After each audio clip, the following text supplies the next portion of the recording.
Assalamualaikum warahmatullahi wabarakatuh. Pada kesempatan kali ini, saya akan menjelaskan bagaimana cara menggunakan dan membaca pada alat ukur jangka sorong. Sebelum itu, kita harus tahu apa itu jangka sorong.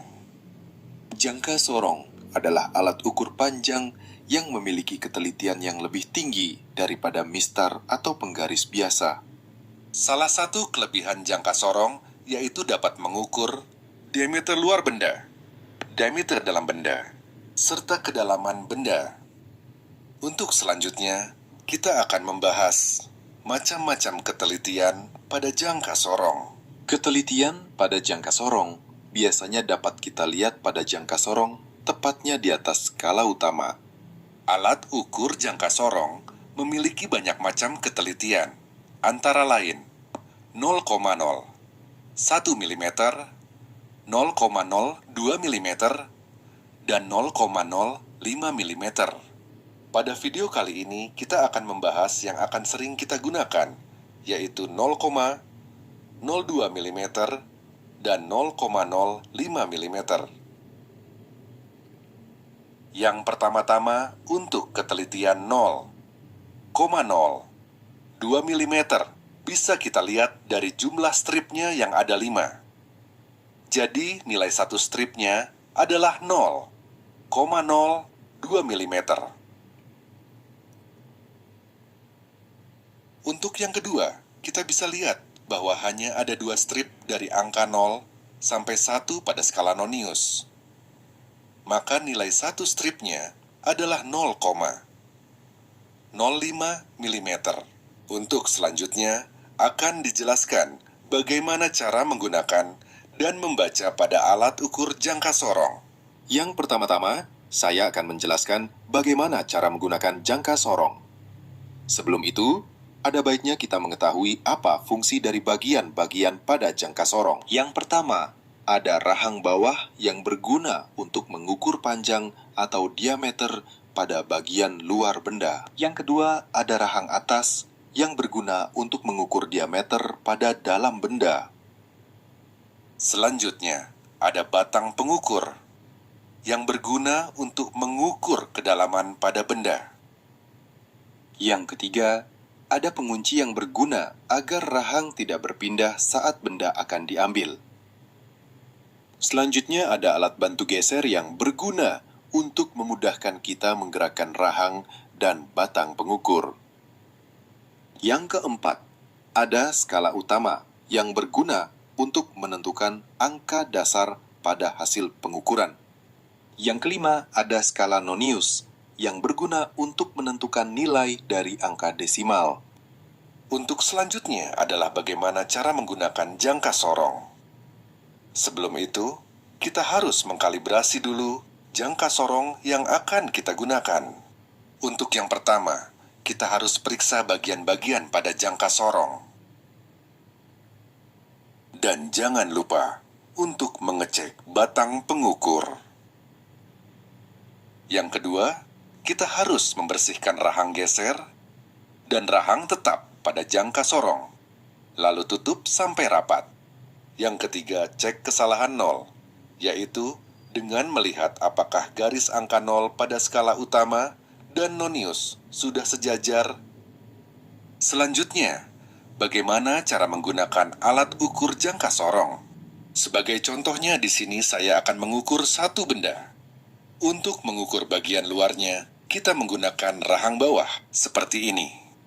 Jika sudah, jangan lupa untuk menggunakan pengunci supaya rahangnya tidak berubah saat bendanya diambil.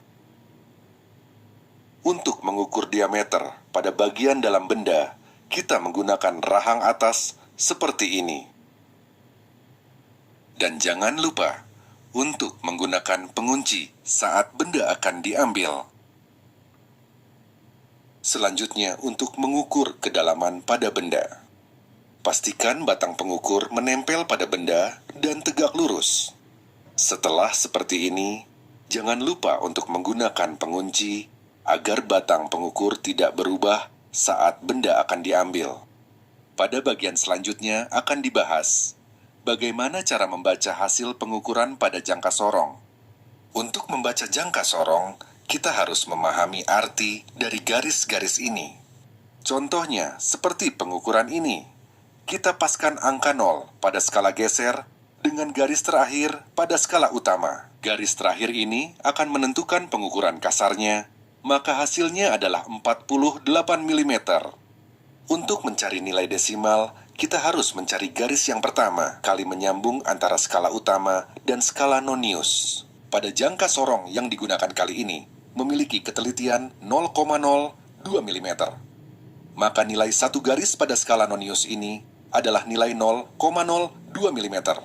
Jadi nilai desimal pada skala nonius adalah 0,02 mm. Maka hasil pengukuran kali ini adalah 48 mm ditambah 0,02 mm, hasilnya adalah 48,02 mm. Berikut adalah cara mengukur diameter luar menggunakan jangka sorong dengan ketelitian 0,05 mm. Pertama-tama, kita harus mengukur benda seperti ini terlebih dahulu. Setelah itu, kita tinggal mengukurnya seperti sebelumnya, yaitu dengan membaca garis setelah titik 0 pada skala nonius, dan garis yang sejajar antara skala utama dan skala nonius. Setelah itu, kita tinggal menambahkan antara nilai kasar dan nilai halus yang telah kita dapatkan, yaitu 27 mm ditambahkan dengan 0,65 mm, sama dengan 27,65 mm. Selanjutnya, bagaimana cara melakukan pengukuran benda pada diameter bagian dalam dengan menggunakan jangka sorong dengan ketelitian 0,05 mm.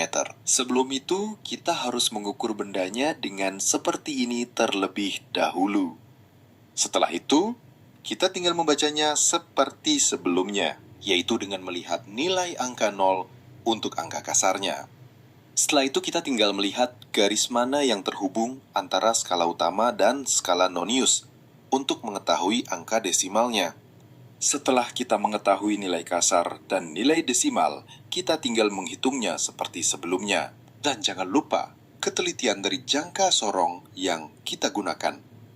Jadi ukuran diameter dalam benda ini adalah 27 mm ditambah 0,35 mm, sama dengan 27,35 mm. Berikutnya adalah bagaimana cara mengukur kedalaman dengan jangka sorong, ketelitian 0,02 mm. Sebelum itu kita harus mengukur bendanya terlebih dahulu. Dan jangan lupa, pastikan ujung batang pengukur menempel rata pada permukaan atas benda kerja. Pastikan juga batang pengukur tidak miring saat proses pengukuran. Setelah itu, kita gunakan pengunci agar ukuran pada benda tidak berubah. Setelah itu, kita tinggal membacanya seperti sebelumnya, yaitu dengan melihat nilai angka 0 untuk angka kasarnya. Dan melihat mana garis yang sejajar antara skala utama dan skala nonius untuk mengetahui nilai desimalnya. Setelah kita mengetahui nilai kasar dan nilai desimal, kita tinggal menghitungnya seperti sebelumnya. Dan jangan lupa ketelitian dari jangka sorong yang kita gunakan adalah 0,02 mm. Jadi, kedalaman benda ini adalah 22 mm ditambah 0,66 mm, sama dengan 22,66 mm.